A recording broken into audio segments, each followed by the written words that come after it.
Hello everyone, my name is David. Today we're going to take a look at another horrible case with you. On the night of July 2nd, 1985, around 11 o'clock, Delhi Police Constable Abdul Nazir Kunj and Home Guard Chandrapal were on patrol in one of Delhi's posh neighborhoods. While patrolling, they heard a woman shouting loudly. The woman was selling vegetables in the same area. Upon sending the police towards the sound, they saw a fire rising from one of the famous hotels in the area, Ashok Yatri Niwas. Abdul Nazir immediately informed the fire brigade and, along with his companion, rushed towards the hotel. Upon reaching closer, they discovered that flames were emerging from the Garden Barbecue restaurant inside Hotel Yatri Niwas. As the police officers approached the restaurant, they noticed the hotel manager, Keshav Kumar, present at the gate. When asked about the fire, Keshav explained that there were many old posters and banners in the restaurant, which were being burned. The police officers are not satisfied with this response and attempt to enter. However, Keshav Kumar somehow prevents them from entering. Now the police officers suspect that something is definitely wrong, so both officers leave. But the constable now goes towards the back of the restaurant and jumps a wall from there and comes inside. Once inside, he sees old posters and banners being burned in the kitchen area of the restaurant. When Constable asks, they reveal they are actually roasting a goat.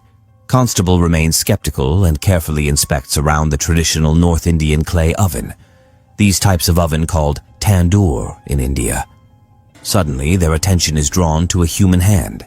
The constable realizes that these people are burning someone, and despite pretending not to see, he leaves the scene pretending to be unaware. Emerging outside, both constable police teams are instructed to arrive at the scene immediately.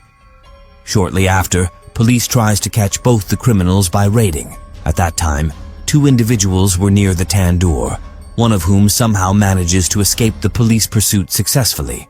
However, the police apprehend a person named Keshav Kumar. The fire on the tandoor is quickly extinguished. On top of the tandoor was a burnt corpse, largely charred. The face was unrecognizable, though the jaw was not yet burned. It was apparent that it was a woman's corpse. Now the police immediately begin questioning the apprehended Keshav Kumar, leading to a revealing disclosure. This was a case that had crossed all boundaries in the world of crime. This news spreads like wildfire through the media, first in Delhi and then across the entire country and the world, that a woman has been murdered. Subsequently, her body is cut into pieces and burned in a tandoor. Everyone was enraged, eager to quickly see the main suspect behind bars. The police wanted to apprehend the suspect urgently, but he remained elusive for over a week. Amid rumors of the police preparing for an encounter, Delhi police suddenly arrests the prime suspect on July 10, 1995, in Bangalore. Some claim he surrendered after hearing rumors of an imminent encounter. After the arrest, the interrogation process begins, revealing startling revelations. Whenever discussions about the world's most notorious murder cases arise, the tandoor case is invariably mentioned. The world also knows the tandoor case as the Naina Sani murder case. The method adopted after the murder was more shocking than the murder itself, placing the corpse in a tandoor.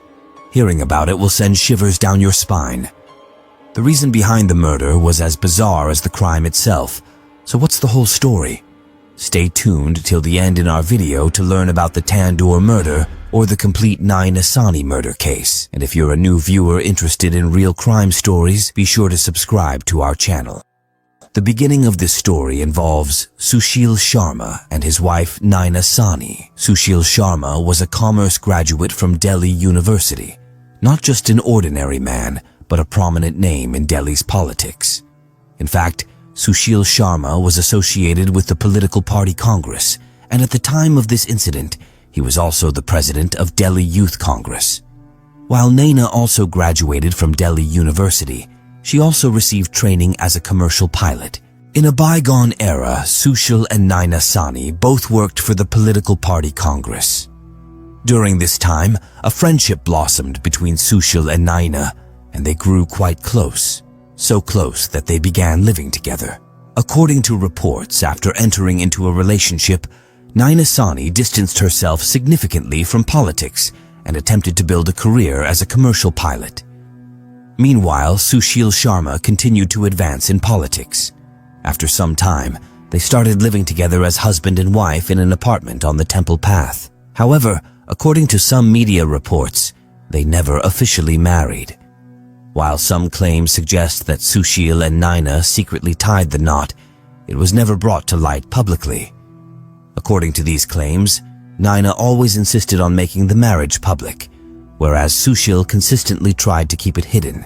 This difference led to conflicts between them, and over time, these conflicts escalated significantly.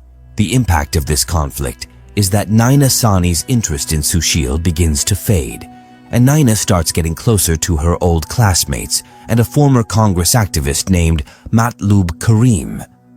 With Matlub's help, Naina strives to fulfill her dream of becoming a pilot by leaving her relationship with Sushil behind permanently and going abroad. However, Sushil Sharma does not like this, and suspicions arise that Naina is having an affair with Matlub, leading to conflicts between them. In the midst of these battles, Naina and Sushil's lives were unfolding, but everything changed forever on the night of July 2nd, 1985. When Sushil Sharma returned to his flat after being relieved from work, he found Naina holding a glass of whiskey in one hand, engaged in a phone conversation. Seeing Sushil, she extends the glass towards him, but he declines and asks, "Who are you talking to?" Naina responds, "I'm talking to someone in my family." After saying this, Naina hangs up and goes to another room. As Sushil enters Naina's room, he goes to the phone and immediately redial the number. On the other end, someone picks up and says, "Hello?" Upon hearing the hello, Sushil hangs up. Actually, Sushil had suspicions beforehand, thinking Naina was spending too much time with Matlub Karim. Upon seeing Naina talking on the phone with Karim, Sushil becomes more suspicious. Even now, Naina continues talking to Karim, so as soon as she goes to another room after ending the call, Sushil quickly redials the number. When someone answers with a hello from the other side, it's not someone else but Matlub Karim himself. This leads to a heated argument between Naina Sani and Sushil Sharma, with both shouting at each other. Contrary to common belief, there was no shooting during this quarrel. They remained calm for a while. However, after a short time, Naina Sani tells Sushil Sharma, "I am going to commit suicide." After this, Naina allegedly writes a suicide note. Shortly thereafter, Sushil hears the sound of a gunshot from the balcony. He rushes towards the room and sees Naina holding his licensed gun. The shot was fired, but Naina was unharmed. Seeing Sushil Sharma, Naina says, "I will end my life now." Sushil Sharma tries to understand Naina and takes the gun from her hands. Both fall silent, but fate had other plans. Instead of ending here, a new battle between Sushil Sharma and Naina Sani begins. This time, the conversation escalates to the point where Sushil Sharma suddenly points the gun at Naina and fires. The bullet hits the wall behind her. Before Naina can comprehend, Sushil Sharma fires a second shot, hitting her neck. Before she can react, a third shot is fired, directly into Naina's head. With 2 shots, Naina collapses instantly, and the entire room is filled with blood. For a while, he couldn't grasp what had happened. After coming to his senses a little later, he starts crying alone. On one hand, he regrets his actions. On the other, there's tension about disposing of the body. A few moments after concluding this crime, Sushil Sharma steps out of his flat and checks if he hears any gunshot. After assessing the situation outside and normalizing everything, he goes to the market and buys a large polythene bag. With utmost caution, he places Naina's body in the polythene bag and then wraps it separately in a bedsheet. He meticulously cleans the room of any traces of blood. Additionally, Sushil earlier found and tore up the suicide note written by Naina, though later the police discovers the torn suicide note. In the end of the suicide note, Naina had written that she wishes Sushil to carry out her final rites. After thoroughly cleaning the entire room, Sushil positions his car near his door. Then, after attempting to lift Naina's lifeless body from the room, Sushil struggles to lift the heavy corpse alone. In the darkness of the night, he manages to drag the body closer to his Maruti 800, places it in the rear trunk, and departs from there. Sushil had left with the body, but he couldn't figure out what to do with it. After wandering aimlessly for a while, he comes up with the idea to dispose of the body in the river. Subsequently, he heads to the Ito Bridge in Delhi with the corpse. The plan was to throw the body into the river from the Ito Bridge, but when he reached there, the bridge was heavily crowded. Amidst the chaos, he decides to change the plan and opts for a different method to dispose of the body, directly driving to his Bagia restaurant. When Sushil Sharma went to the restaurant, there was a significant crowd and many people were dining. Sushil parks his car outside the restaurant, immediately calls his manager Keshav Kumar and instructs him, "Clear the restaurant as quickly as possible. Tell the seated customers that the food is finished and instruct all the staff to go out for lunch today." Keshav Kumar replies, "There is still plenty of food left and people can comfortably continue eating." Upon hearing this, Sushil Sharma tells Keshav, "Do what I'm saying quickly. A significant problem has arisen." Listening to Sushil's words, Keshav Kumar swiftly starts emptying the restaurant and quickly sends the customers away. Some money is given to the staff to go out for lunch as well. Now only Sushil Sharma and Keshav Kumar remain in the restaurant. Sushil informs his manager Keshav, "I have made a huge mistake. I have murdered my wife and now I need your help in disposing of her body." At first, Keshav Kumar refuses to support Sushil, but Sushil somehow agrees to reconsider his request to assist in the crime. After this, a terrifying game begins. Just now, tandoori bread was being prepared in the restaurant, so the tandoor was still hot. With great caution, they bring Naina's body from the car and together place it on the tandoor. The body remains untouched because the ordinary flames of the tandoor cannot burn it. Then Sushil instructs Keshav to bring crumpled paper inside to ignite the fire further. Keshav goes inside, retrieves old papers, which sparks a bit of flame and initiates burning. However, the fire isn't intense enough to fully consume Naina's body. Once the fire diminishes again, Sushil sends Keshav to bring butter kept in the kitchen to enhance the flames. As soon as the packet of butter is placed in the tandoor, the fire flares up. One after another, 4 packets of butter are added, and the body starts burning effortlessly. To intensify the fire, more old papers are put into the tandoor along with the butter. Their plan begins to succeed as Naina's body slowly starts to burn away. Amidst all this, they fail to notice that the fire has become so intense that it's spreading beyond the confines of their restaurant. Outside the flickers of that fire, a woman's gaze falls, and she provides information about the fire to a police officer. Then the whole case unfolds.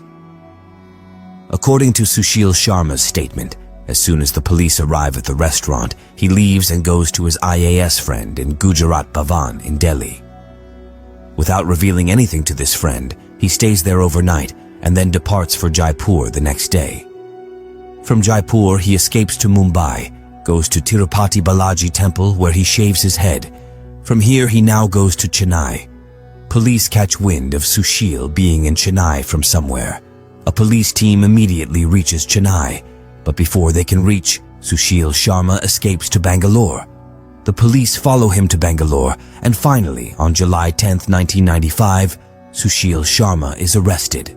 After the arrest on July 10th, Delhi District Court remands Sushil in police custody for the next 10 days until July 12, 1995. You can estimate that within just a few days, that is, on July 27, 1995, the Delhi police files charges in this case. The trial for this case begins in the Sessions Court on August 31, 1995. Sushil Sharma is charged under Section 302 for the murder of Naina Sani, Section 120B for criminal conspiracy, and Section 201 for tampering with evidence. Besides Sushil Sharma, his manager Keshav Kumar and 3 others are also accused in this case. The trial continues for several months. In 2001, a turning point occurs when multiple lawyers, one after another, refuse to represent Sushil Sharma, and for some time he remains without legal representation. To expedite the verdict in this case, the hearing of the Tandoor case begins, and after the entire trial, on November 3, 2003, Sushil Kumar is pronounced guilty of Naina Sani's murder. Keshav Kumar is also found guilty, while the other 3 individuals are acquitted. On November 7, 2003, a decision is pronounced by the district court, awarding death penalty to Sushil Sharma, while Keshav Kumar receives a 7-year prison sentence. Following lower court decisions in December 2003, Sushil Sharma appeals in the Delhi High Court in August 2006. The case undergoes hearings in the Delhi High Court, and on February 19, 2007, the Delhi High Court upholds the hanging sentence for Sushil Sharma. With no relief from the High Court, Sushil Sharma turns to the Supreme Court in 2007, and finally, in 2007, the Supreme Court commutes the death penalty to life imprisonment. Sushil Sharma spends his post-sentence life in Tihar jail. In contrast, Keshav Kumar, who served a 7-year sentence, is released from jail. Surprisingly, during his time in prison, Sushil Sharma worked as a priest. He was the only inmate who did not receive parole even for a day in 20 years. Finally, in 2015, he is granted a brief parole. In 2018, based on his good conduct, the Supreme Court allows him to remain out of prison. Now, Sushil Sharma is leading his life freely after being released from jail. Many things in this case were seen for the first time in India, such as the first-time use of DNA testing for identification in a murder case. The police filed the charge sheet in record time for the first time in a murder case. Initially, it was said in this case that Naina Sawhney's body was cut into pieces and burned in the tandoor, but the investigation revealed that the body was not cut into pieces. Still, the method Sushil used to place the corpse was chilling. Friends, what is your opinion about the entire case? Please share in the comment box. If you liked our effort, like and share this video. Also, after subscribing to the channel for such heart-wrenching stories related to the world of crime, press the bell icon to turn on notifications. Thank you.